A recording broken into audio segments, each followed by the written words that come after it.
Ayan. Oh, bilis na. Wala na yung sasakyan. Ayan, tinanghali kami. Bumili na lang kami ng longganisa. Ulam mamaya. Ayaw. Nabibigatan. O, go. Ayan ang binili namin. Ulam. Kasi, naglaba ako.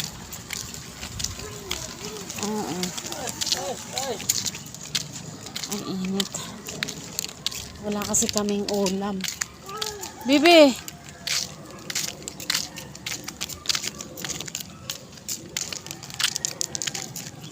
Oh. Ayan. Bilis, ang init. Init. Oh.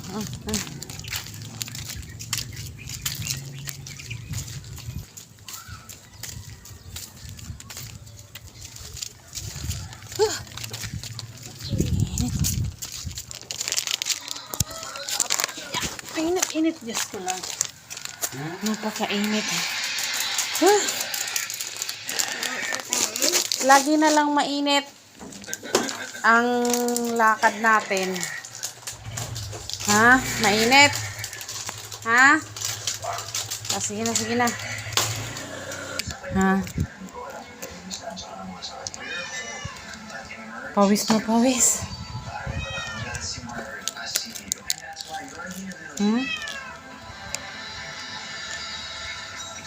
Pag bumili ng ulam, bibili din siya ng pagkain niya.